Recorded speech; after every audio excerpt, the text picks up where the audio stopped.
রিয়াজের বাবা ছিল একটা সাধারণ মানুষ। ওনার একটা দোকান ছিল।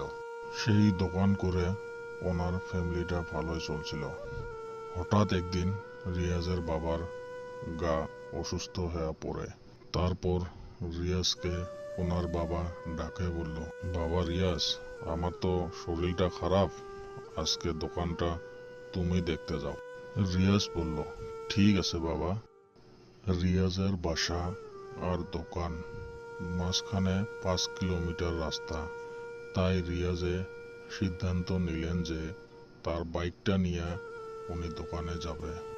রিয়াজে দোকান যাওয়ার পর দিনটা দোকানটা ভালো করে দেখাশোনা করলেন। তারপর উনি বাড়ি ফেরার সময় একটু রাত হয়ে গেল। রিয়াজে বাড়ি আসার সময় রাস্তায় হঠাৎ একটা তার চোখে লাইট পড়ল। সেই লাইটটা তাকাতে তাকাতে রিয়াজের বাইকটা যায়া রাস্তার সাইডে ধাক্কা লাগলো। তারপর রিয়াজের মাথাটা যায়া একটা গাছের সঙ্গে লাগার পর রিয়াজে জ্ঞান হারিয়ে ফেলল। রিয়াজের অ্যাক্সিডেন্টের খবর পাওয়ার পর ওনার বাবা রিয়াজকে খুঁজতে লাগলো। রিয়াজকে বহুত খোঁজার পরেও পেল না। ওনার বাবা দুঃখ মনে বাসায় চলে গেলেন। 1 সপ্তাহ পরে রিয়াজের জ্ঞান ফিরল। জ্ঞান ফেরার পর রিয়াজে চোখ খুলে দেখে যে উনি একটা বিশাল বড় বট গাছের তলে শুয়ে আছে। আর দেখল যে ওনার শরীরে কিছু ফুলের রস মাখানো আছে। উনি এইসব দেখে মনে মনে ভাবতে লাগলো, এই বট গাছের নিচে আসলাম বা কি করে, আমার শরীরে এই রসগুলো মাখালো বা কে। ঠিক সেই সময় ভাবতে ভাবতে হঠাৎ ওনার বাবা সেই জায়গায় উপস্থিত হলেন। ওনাকে বললেন, বাবা তুমি ঠিকই আছো? রিয়াজ বলল, হ্যাঁ বাবা আমি ঠিকই আছি। তো ওনার বাবা বলল, চলো এখন আমরা বাসায় যাই। রিয়াজ বলল, ঠিক আছে বাবা চলো। রিয়াজে সেই কথাগুলো ভাবতে ভাবতে 1 মাস পার হয়ে গেল। রাতে রিয়াজ শোয়ার সময় দেখলো যে একটা আলো তার বাড়ির চারদিকে ঘুরে আছে। সে উঠে বসলো এবং হঠাৎ দেখলো যে সেই আলোটা তার দরজার সামনে এসে হাজির হলো। আর সেই আলোটা একটা মেয়ের রূপে পরিণত হলো।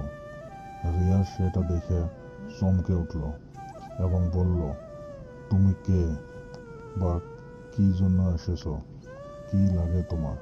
কথা শোনার পরে সে মেয়েটা বলল যে আমি একজন পরী, আর তোমাকে সেই বট গাছের নিচে আমি নিয়ে গেছিলাম, তোমার চিকিৎসা আমি করেছি। সে কথা বলার পর মেয়েটা ওখান থেকে গায়েব হয়ে গেল।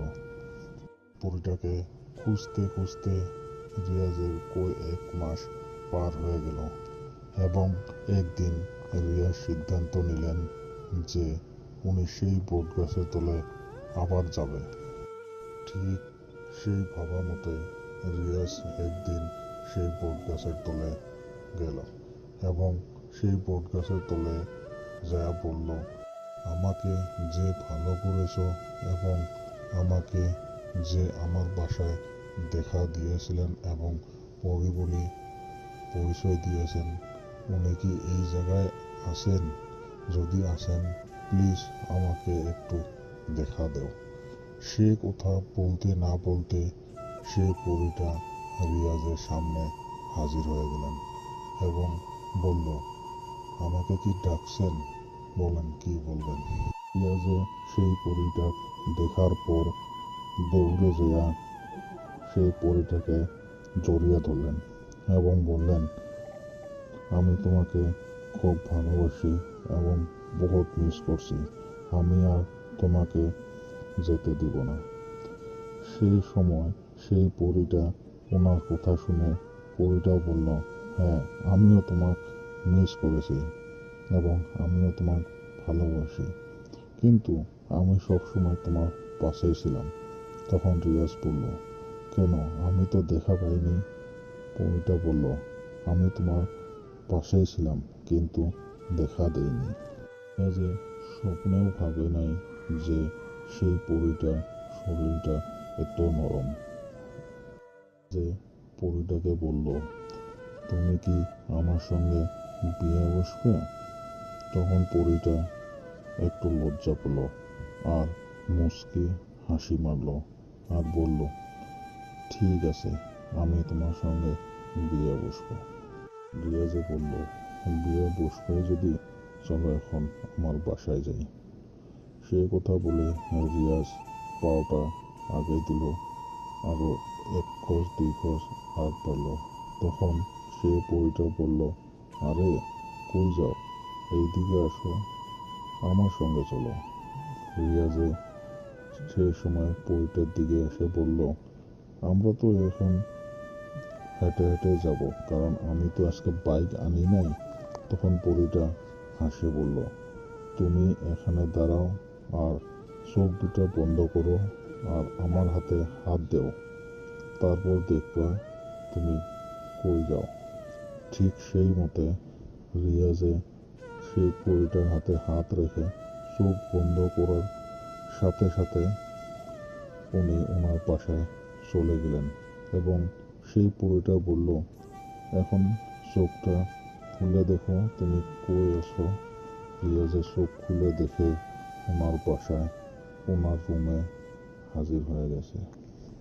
তখন রিয়াজ অবাক হলেন, এটা কি করে সম্ভব হলো? আমি তো ওই জায়গায় আসলাম, চোখ বন্ধ করার সাথে সাথে আমার বাসায় এসে পৌঁছলাম। তখন পরীটা বলল, শুনো, আমি একটা পরী, আমি আপনাকে যখন যেই জায়গায় মন যায় আমি নিয়ে যাব এবং নিয়ে যেতে পারি। চোখের পলকে আমি সারা পৃথিবীটা ঘুরতে পারি। তারপর রিয়াজে সেই পরীটার কথা শোনার পর পরীটাকে বলল, তুমি এখন এখানে বসো, আমি কিছু খাবার আনি। সেই কথা বলার পর উনি অন্য রুমে চলে গেল এবং কিছু আপেল আঙ্গুর আসলো সেগুলো নিয়ে আসলো। আনার পর দুইজনে গল্প করে করে সেগুলো খাতে লাগলো এবং ওনার বাবা অন্য রুমের থেকে সেই কথাগুলো একটু একটু শুনতে লাগলো। শোনার পর রিয়াজকে ডাক দিল, বাবা, তুমি এত রাতে কার সঙ্গে কথা বলো? রিয়াজ বলল, না বাবা, আমি কারোর সাথে কথা বলি না। ঠিক আছে, রিয়াজের বাবা বলল, ঠিক আছে, এখন শুয়ে যাও। রাতে তার বাবার কথার মতো রিয়াজ শুয়ে গেল এবং ঠিক সেই মতো তার পরের দিন রাতে আবার সে পরীটা তার রুমে আসে হাজির হলেন এবং রিয়াজের সাথে কথা বলতে লাগলেন। আর এইভাবে রিয়াজের বাড়ির আসা যাওয়া চলতেই থাকে।